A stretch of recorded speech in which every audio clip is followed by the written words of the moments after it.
ಮತ್ತೊಮ್ಮೆ ನಾನು ನೆನಪು ಮಾಡ್ತಾ ಇದ್ದೀನಿ ನಿಮ್ಮೆಲ್ಲರಿಗೂ. ಅದೇನಂದ್ರೆ ನಮ್ಮೆಲ್ಲರ ಮನದಾಳದಲ್ಲಿ ಅಚ್ಚಳಿಯದಂತೆ ಉಳಿದಿರುವಂತಹ ನಮ್ಮ ಕನ್ನಡ ಚಿತ್ರರಂಗ ಕಂಡಂತಹ ಹಿರಿಮೆಯ ಗರಿಮೆಯ ನಟ ಅಂತಾನೆ ಹೇಳ್ಬೋದು ನಮ್ಮ ಡಾಕ್ಟರ್ ರಾಜ್ಕುಮಾರ್ ರವರು. ಅವರ ಕುರಿತಾಗಿ ನಮ್ಮ ಜೀ ಕನ್ನಡ ವಾಹಿನಿ ಒಂದು ವಿಶೇಷವಾದ ಕಾರ್ಯಕ್ರಮವನ್ನ ರೂಪುಗೊಳಿಸ್ತಾ ಇದೆ.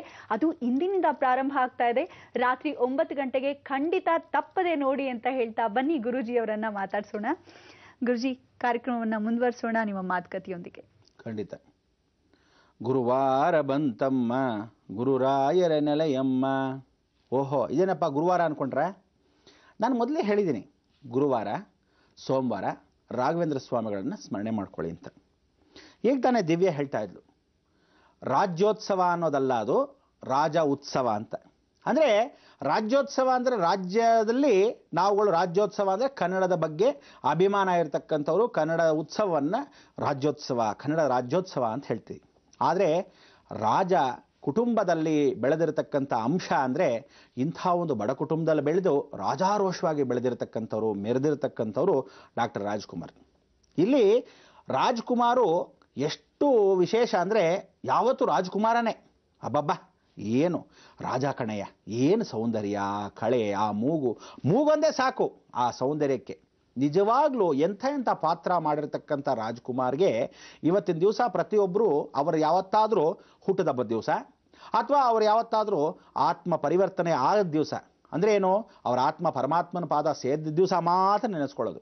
ಹಾಗೆಲ್ಲ ಅಲ್ಲದೆ ಜೀ ಕನ್ನಡ ವಾಹಿನಿ ಇವತ್ತೇನು ಮಾಡ್ತಾ ಇದೆ ಪಾಪ, ಈ ರಾಜ್ಕುಮಾರ್ ಅವ್ರನ್ನ ನೆನೆಸ್ಕೊಳ್ಳೋ ಒಂದು ಅಭಿರುಚಿಯನ್ನು ಎಲ್ಲರಿಗೂ ಇರಲಿ. ಹೇಗೆ ಅಂದರೆ ಹಳೆದೆಲ್ಲ ಮೆಲ್ಕು ಹಾಕ್ಬೇಕು ನೋಡಿ, ಹೊಸದಾಗಿ ಹಾಕೋಕ್ಕಿಂತ ಹಳೇದು.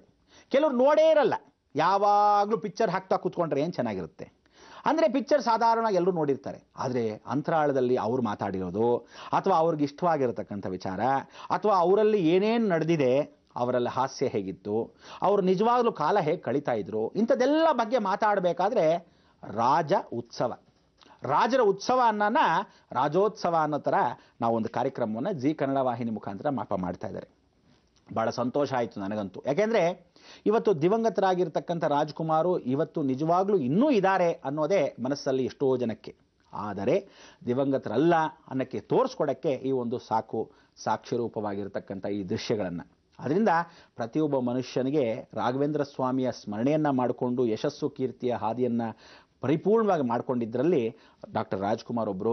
ಅದಾದ ಮೇಲೆ ವಿಶೇಷವಾಗಿ ರಜನಿಕಾಂತು, ಹೀಗೆ ರಾಘವೇಂದ್ರ ಸ್ಮರಣೆಯಲ್ಲೇ ಇದ್ದತಕ್ಕಂಥವ್ರು ಎಷ್ಟೋ ಜನ ಮುಂದೆ ಬರೆದ್ರು. ರಾಘವೇಂದ್ರ ಸ್ವಾಮಿಗಳು ಏನು ಸಾಧಾರಣ ಅಂದ್ಕೊಂಡ್ರೆ? ಅದಕ್ಕೆ ನಾನು ಹೇಳೋದು, ರಾಹು ದೋಷಗಳಿದ್ದಾಗ, ರಾಹು ಕಾಟಗಳಿದ್ದಾಗ ರಾಘವೇಂದ್ರ ಸ್ವಾಮಿನ ಸೋಮವಾರ ಗುರುವಾರ ಹಿಡ್ಕೊಳ್ಳಿ ಅಂತ ನೀವು ಕೇಳಬೇಕಲ್ಲ. ಅದಕ್ಕೆ ಈ ವರ್ಷ ರಾಹು ಅಂದರೆ ರಕ್ತ ಅಂತ ಮೊದಲೇ ಕೂಜನ ಮುಖಾಂತರ ಹೇಳಿದ್ದೀನಿ. ಅದಕ್ಕೆ ಡಾಕ್ಟರ್ ರಾಜ್ಕುಮಾರ್ಗೆ ಮೊದಲಿಂದ ಆಪತ್ತು ಯಾಕೆ ಬಂದಿಲ್ಲ ಗೊತ್ತಾ? ನಿಮ್ಮ ಥರ ಪೆದ್ದಾಗಿ ಸಂಕಟ ಬಂದಾಗ ವೆಂಕಟರಮಣ ಅಂದಿಲ್ಲ, ಮೊದಲಿಂದ ವೆಂಕಟರಮಣ ಅನ್ನೋ ಥರ ರಾಘವೇಂದ್ರ ಸ್ವಾಮಿಗಳನ್ನ ಭದ್ರಾಗಿ ಇಟ್ಕೊಂಡಿದ್ರು. ಇವತ್ತು ಯಶಸ್ಸು ಕೀರ್ತಿ ಹಾದಿ ಅವ್ರದ್ದೆಲ್ಲ ಉನ್ನತ ಸ್ಥಾನಕ್ಕೆ ಹೋಗ್ತಾ ಇದ್ದಿದ್ದು ಎಲ್ಲರೂ ನೋಡಿದ್ವಿ. ಇಂಥ ಒಂದು ಯಶಸ್ಸು ಕೀರ್ತಿಯ ಬಗ್ಗೆ ಪ್ರತಿಯೊಬ್ಬರೂ ನೋಡಬೇಕು, ಮತ್ತೊಮ್ಮೆ ಮೆಲುಕು ಹಾಕಬೇಕು ಅನ್ನೋದು ಈ ಮುಖಾಂತರವಾಗಿ ನಿಮಗೆಲ್ಲ ತಿಳಿಸ್ಕೊಡ್ತಕ್ಕಂಥ ಈ ವಿಚಾರ. ಅದಕ್ಕೆ ಹೊಸ ಸಂವತ್ಸರದಲ್ಲಿ ನೂತನವಾಗಿ ಹೊಸದಾಗಿ ಬರ್ತಕ್ಕಂಥ ರಾಜ್ಕುಮಾರ್ನ ಇನ್ನೂ ಇದಾರ್ರಿ, ಏನು ಯೋಚನೆ ಹಂಗೆ ಮಾಡ್ತಾ ಇದ್ದೀರಾ ಅಂತ ಹೇಳಿ ಅವರ ಸಂವತ್ಸರಕ್ಕೆ ಪ್ರಾರ್ಥನೆ ಮಾಡ್ಕೊಳ್ತಾ ಇರ್ತೀವಿ ಜನ. ಎಷ್ಟೇ ಮಾತಾಡಿದ್ರೂ ಭಗವಂತನ ಕೃಪಾ ಕಟಾಕ್ಷಕ್ಕೆ ಪಾತ್ರ ಆಗಬೇಕಾದ್ರೆ ನೀವುಗಳೇನು ಮಾಡಬೇಕು? ಎಲ್ಲರೂ ಗಂಧದ ಕಲ್ಲು ತೊಗೊಂಡಿದ್ರೆ ತಗೊಳ್ಳಿ. ಈ ಗಂಧದ ಕಲ್ಲಲ್ಲಿ ಗಂಧದ ಚಕ್ಕೆನ ಪಕ್ಕದಲ್ಲಿಟ್ಟು ನೀವುಗಳೇನು ಮಾಡಬೇಕು? ಹೊಸದಾಗಿರ್ತಕ್ಕಂಥ ಒಂಟಿ ಕಪ್ಪಲ್ ಪಂಚಾಂಗ. ಯಾಕೆಂದರೆ ಮಹಾರಾಜರ ಕಾಲದಿಂದ ಬಂದಿರತಕ್ಕಂಥ ಈ ಪಂಚಾಂಗ ಪುರಾತನವಾದ್ದು, ಪ್ರಸಿದ್ಧವಾದ್ದು. ಇದನ್ನು ಶಾಸ್ತ್ರೋಕ್ತವಾಗಿ ಕರೆಕ್ಟಾಗಿ ನಿಯಮಬದ್ಧವಾಗಿ ಎಲ್ರಿಗೂ ಅರ್ಥವಾಗೋ ಥರ ಸರಳವಾಗಿ ಹೇಳ್ತಕ್ಕಂಥ ವಿಧಾನದಲ್ಲಿ ದೊಡ್ಡ ಪಂಚಾಂಗ, ದೊಡ್ಡ ಅಕ್ಷರದಲ್ಲಿ ಕಂಡು ಕಾಣತಕ್ಕಂಥ ವಿಚಾರ. ಈ ಪಂಚಾಂಗದಲ್ಲಿ ಯಾವತ್ತೂ ತಿಳ್ಕೊಳ್ಳಿ, ಮಂಗಳೂರು ಪ್ರಾಂತದಲ್ಲಿ ಇರ್ತಕ್ಕಂಥವ್ರೆಲ್ಲ ಉಡುಪಿ ಕಡೆ ದೊಡ್ಡ ಪಂಚಾಂಗ, ಅದಕ್ಕೆ ಉಡುಪಿ ಪಂಚಾಂಗ ಅಂತ. ಶೃಂಗೇರಿ ಕಡೆ ಇರ್ತಕ್ಕಂಥವ್ರು ಅವರದೇ ಆದ ಮಠದಲ್ಲಿ ಶೃಂಗೇರಿ ಪಂಚಾಂಗ. ಹೀಗೆ ಕೂಡ್ಲಿಲಿರ್ತಕ್ಕಂಥವ್ರು ಕೂಡ್ಲಿ ಪಂಚಾಂಗ. ಒಂದೊಂದು ವಿದೇಶದಲ್ಲಿ ಇರ್ತಕ್ಕಂಥ ಪರಿವರ್ತನಾ ಸ್ವರೂಪಕ್ಕೆ ಅವರವ್ರ ರಾಜ್ಯದಲ್ಲಿ ಅವರವ್ರ ಡಿಸ್ಟ್ರಿಕ್ಟಲ್ಲಿ ಒಂದೊಂದು ಪಂಚಾಂಗ ಮಾಡಿದ್ರು. ಆದರೂ ಮೊದಲಿಂದ ಮೈಸೂರು ರಾಜ್ಯ ಅಂದರೆ ಇಡೀ ಮೈಸೂರು ಸಾಮ್ರಾಜ್ಯವನ್ನು ಆಳಿರ್ತಕ್ಕಂಥ ಸಮುದ್ರದಲ್ಲಿ ಮೆಡ್ರಾಸ್ ಸ್ಟೇಟ್ ಅಂದಿದ್ದಾಗ ಆ ಕಾಲದಿಂದನೂ ಬಂದಿರತಕ್ಕಂಥ ವಿಚಾರ. ಎಷ್ಟೋ ಜನ ಆಂಗ್ಲದವರು ಕೂಡ ಇದನ್ನು ಇವತ್ತಿಗೂ ಪರಿಪೂರ್ಣವಾಗಿ ಕಾಪಾಡ್ಕೊಂಬಂದಿರೋ ನಮ್ಮಲ್ಲಿ ಏನು ಹೇಳ್ತೀವಿ, ಈ ಸಂವತ್ಸರದ ಪರಿಪೂರ್ಣವಾಗಿರ್ತಕ್ಕಂಥ ಅನುಗ್ರಹ ಆ ವಿಶೇಷವಾಗಿರ್ತಕ್ಕಂಥ ಪಂಚಾಂಗ. ಪಂಚ ಅಂಗಗಳು ಅಂದ್ರೇನು? ದೇಹದಲ್ಲಿರ್ತಕ್ಕಂಥ ಪಂಚಭೂತಗಳು, ಅಗ್ನಿ ವಾಯು ಜಲ ಭೂಮಿ ಆಕಾಶ. ಅದನ್ನು ಭೂಮಿ ಮೇಲೆ ಇಡದೆ, ತಟ್ಟೆ ಒಳಗಿಡದೆ, ಎಲ್ಲಂದ್ರೆ ಅಲ್ಲಿ ಇಡೋ ಬದಲು ಈ ಗಂಧದ ಕಲ್ಲ ಮೇಲೆ ಏನಕ್ಕೆ ಇಡಬೇಕು ಅಂದರೆ ಈ ಸಂವತ್ಸರ ಕರ ಸಂವತ್ಸರ. ಏನಂದರೆ ಎಲ್ಲರೂ ಇಂಗ್ಲೀಷ್ನಲ್ಲಿ ಈ ಪ್ಲೇಟ್ಸ್ ಅಂತ ಏನು ಕರಿತೀವಿ, ಅದು ಭೂಮಿಯ ಒಳಭಾಗದ ಅಂತರ್ಜಲದಲ್ಲಿ ಅದು ಏನಾಗುತ್ತೆ, ಕಡ್ಡಾಯವಾಗಿ ಕಟ್ಟಾಗ್ತಾ ಬರುತ್ತೆ, ಕತ್ತರಿಸ್ಕೊಂಡು ಬರುತ್ತೆ. ಭೂಮಿ ತನ್ನನ್ನು ತಾನೇ ಹೀರ್ಕೊಳ್ಳುತ್ತೆ. ಉದ್ವೇಗ ಸ್ವರೂಪದಲ್ಲಿ ಜ್ವಾಲಾಮುಖಿ ಹೇಗೆ ಹೊರಗಡೆ ಬಿಸಾಕತ್ತೆ, ಹಾಗೆ ತನ್ನನ್ನು ತಾಗೇ ಭೂಮಿಯಲ್ಲಿ ತಾನೇ ಹೀರ್ಕೊಳ್ಳುತ್ತೆ. ಆ ಹೀರ್ಕೊಳ್ಳೋ ಸಂಭ್ರಮದಲ್ಲಿ ಭೂಮಿ ಹೀಗಿರೋದು ಹಾಗೆ ಒಳಗೆ ಹೊಟ್ಟೋಗ್ತಕ್ಕಂಥ ಅವಕಾಶ. ಅಂದರೆ ಎರಡನ್ನ ಭಾಗ ವಿಭಜನೆ ಆಗತ್ತೆ. ಇಡೀ ಭೂಮಂಡಲ, ಆ ಭೂಮಂಡಲವೇ ಹೀಗೆ ಇಡೀ ಭೂಮಿ ಕತ್ತರಿಸಿ ಹೋಗತಕ್ಕಂಥ ಸಮಯದಲ್ಲಿ ನಾವೇನು ಮಾಡಬೇಕು, ಸ್ಥಿರವಾಗಿರ್ತಕ್ಕಂಥ ಪಂಚಾಂಗಗಳನ್ನು ಇವತ್ತು ನಮ್ಮ ಮನೆಯಲ್ಲಿ ಹೇಗಿರಬೇಕು ಅನ್ನೋದನ್ನು, ಆ ಪಂಚಾಂಗವನ್ನು ಪೂರ್ತಿಯಾಗಿ ಗಂಧದ ಕಲ್ಲ ಮೇಲೆ ಇಡಬೇಕು. ಗಂಧದ ಕಲ್ಲಿಮಿಟ್ಟು ಸಂಕ್ರಾಂತಿ ಮೂರ್ತಿ ಯಮನ ಮೇಲೆ ಇರ್ತಕ್ಕಂಥ ನೀನು ಈ ವರ್ಷ ಎಷ್ಟೋ ಜನನ ಬಲಿ ತಗೊಳ್ತಕ್ಕಂಥ ಅವಕಾಶ ಬಹಳ ಸತ್ಯ. ಆದರೆ ನೀನು ನಮ್ಮ ಮನೆಗಳಲ್ಲಿ ಸುರಕ್ಷತೆಯನ್ನು ಕೊಡು, ಕಾಪಾಡು, ಧನ್ಯವನ್ನು ಪರಿವರ್ತನೆ ಮಾಡಿಕೊಡು. ಈ ಸಂವತ್ಸರ ನಮ್ಮ ಮನೆಯಲ್ಲಿ ಯಾವುದೇ ಗ್ರಹಗಳ ಬಲಗಳು, ಯಾವುದೇ ನಕ್ಷತ್ರ ಬಲಗಳು ಸರಿಯಾಗಿಲ್ಲದೆ ಇದ್ರೂ ಭಗವಂತನ ಕೃಪಾ ಕಟಾಕ್ಷ, ಪಾರ್ವತಿ ಪರಮೇಶ್ವರ, ಲಕ್ಷ್ಮೀನಾರಾಯಣ ಸಂಗಮದಲ್ಲಿರ್ತಕ್ಕಂಥ ಲಕ್ಷ್ಮೀನಾರಾಯಣ ಬ್ರಹ್ಮ ಸೃಷ್ಟಿ ಮೂಲದಲ್ಲಿ ಬರೆದಿರ್ತಕ್ಕಂಥವನು ಸರಿತಿದ್ದುಪಡಿಸಲಿ ಅಂತ ಜಗನ್ಮಾತೆಯಲ್ಲಿ ಪ್ರಾರ್ಥನೆ ಮಾಡಿ ಈ ಪರಿಪೂರ್ಣವಾದ ಪಂಚಾಂಗವನ್ನು ಇಡಬೇಕು. ಈ ಪಂಚಾಂಗಗಳಲ್ಲಿ ನಾವುಗಳೇನು ಮಾಡ್ತೀವಿ, ಜ್ಯೋತಿಷ್ಯನೂ ಒಂದು. ಆದರೆ ಎಷ್ಟೋ ಜನ ಜ್ಯೋತಿಷ್ಯ ಏನು ಮಾಡ್ತಾರೆ, ದುರುಪಯೋಗ ಪಡಿಸ್ಕೊಂಡಿದ್ದಾರೆ.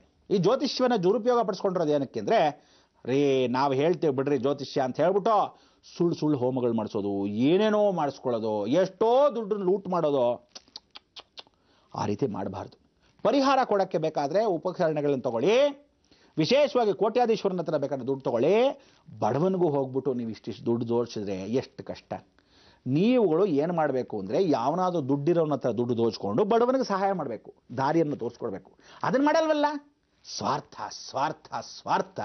ಅದಕ್ಕೆ ಹೇಳೋದು, ಜ್ಯೋತಿಷ್ಯದಲ್ಲಿ ಜ್ಯೋತಿಷ್ಯ ನಿಜ, ಜ್ಯೋತಿಷಿ ಸರಿ ಇಲ್ಲ. ಅವನ ಹಣೆ ಬರ ಅವನಿಗೆ ಗೊತ್ತಿಲ್ಲ, ಬೇರೆಯವನ ಕತೆ ಹೇಳ್ತಿರ್ತಾನೆ. ಅದಕ್ಕೋಸ್ಕರ ಈ ವರ್ಷದ ಭವಿಷ್ಯವನ್ನು ನಾನು ಹೇಳ್ತೀನಿ ಕೇಳಿ. ಮೇ ತಿಂಗಳಲ್ಲಿ ಬರ್ತಕ್ಕಂಥ ವಿದೇಶದಿಂದ ಬರ್ತಕ್ಕಂಥ ಈ ಒಂದು ಅಕ್ರಮವಾಗಿ ಆ ಭೂಕಂಪ ಸೌತ್ ಈಸ್ಟ್ ಕಂಟ್ರೀಸ್ ಅಂದರೆ ಏನೋ, ಸೌತ್ ಈಸ್ಟ್ ಕಂಟ್ರೀಸ್ ಯಾವುದೋ ಒಂದೇ, ಅರೇಬಿಯನ್ ಸಿ ಅಂದರೆ ಒಳಭಾಗದಲ್ಲಿ ಭೂಮಿಯಲ್ಲಿ ಭೂಕಂಪವಾಗತ್ತೆ. ಬೆಹರಿನ್ನು, ಇರಾಕು, ಇರಾನು, ಸೌದಿ ಅರೇಬಿಯಾ ಹೀಗಿರ್ತಕ್ಕಂಥ ಜಾಗಗಳು ಬಹಳ ಚೆನ್ನಾಗತ್ತೆ. ಆದರೆ ಅರೇಬಿಯನ್ ಸಿ ಅಲ್ವೇ ಪಶ್ಚಿಮ ಬಿಡ್ತಾನ, ಆ ಶನೇಶ್ವರ ಒಳಭಾಗದಲ್ಲಿ ಭೂಮಿಯನ್ನು ಇನ್ನಷ್ಟು ಒಳಭಾಗದಲ್ಲಿ ಕತ್ತರಿಸ್ಕೊಂಡು ಹೋಗ್ತಾ ಇದ್ದಾನೆ. ಆಗ ಮೇರು ಪರ್ವತ ಕದಲಿ ಇಂಡಿಯನ್ ಓಷನ್ನಿಂದ, ಸಮುದ್ರ ತೀರದಿಂದ ಬರ್ತಕ್ಕಂಥ ಅಲೆಗಳು ಎಷ್ಟು ಜಾಸ್ತಿ ಆಗತ್ತಂದ್ರೆ, ಬಾಂಬೆ, ಗೋವಾ, ಮಂಗಳೂರು ಪರಿಪೂರ್ಣ ನೀರು ತುಂಬಿ ಹರಿತಾ ಇರಬೇಕಾದ್ರೆ ಜನ ಹಾನಿ. ಆಹಾ, ಫಸ್ಟ್ ಕ್ಲಾಸ್. ದೀಪ ಯಾವತ್ತು ಜ್ವಾಲಾಮುಖಿಯಾಗಿ ಬಹಳ ಬೆಳಗ್ತಾ ಇದ್ರೆ ಏನರ್ಥ, ಆರೋ ಸಮಯ ಬಂತು. ಗಂಗೆನೂ ಹಾಗೆ ಜಾಸ್ತಿ ಹೋಗ್ತಾಳಂತೆ, ಯಾಕೆಂದ್ರೆ ಹಿಮಾಲಯ ಬಹಳ ಕರಗ್ತಾ ಇದೆ. ಹಿಮ ಜಾಸ್ತಿ ಕರಗ್ತಾ ಇದ್ದಾಗ ಗಂಗೆನೂ ಜಾಸ್ತಿ ಹರಿತಾಳೆ. ನೀರು ಜಾಸ್ತಿ ಆದಾಗ ಏನಾಗುತ್ತೆ, ಕಲ್ಕಟ್ಟಾಗೆ ಬಂದು ಸಮುದ್ರ ಸೇರ್ತಾ ಇದೆ. ಆಗ ಯಮುನಾ ತೀರದಲ್ಲಿ ಡೆಲ್ಲಿ ಹೇಗೆ ಮುಳುಗತ್ತೆ ಅಂತ ನಾನು ಹೇಳಿದ್ನೋ, ಇವತ್ತಿನ ದಿವಸ ಕಲ್ಕಟ್ಟಾನು ಹಾಗೆ ಮುಳುಗತ್ತೆ. ಬರೆದಿಟ್ಕೊಳ್ಳಿ, ಹವರಾ ಬ್ರಿಡ್ಜು ನೀರಲ್ಲಿ ಫಸ್ಟ್ ಕ್ಲಾಸ್ ಆಗಿರುತ್ತೆ. ಬ್ರಿಡ್ಜ್ ಮೇಲೆ ಯಾರೋ ಕಾಲ ಮೇಲಿಂದ ಇದೇ ಬ್ರಿಡ್ಜು ಅಂದರೆ ಕಲ್ಕಟ್ಟೆಯಲ್ಲಿ ಹೋಯ್ತು, ಓ ನೀರಲ್ಲಿ ಹುಡುಕ್ಬೇಕು, ಹುಡುಕ್ತಾ ಇರಿ, ಬಂದೆ.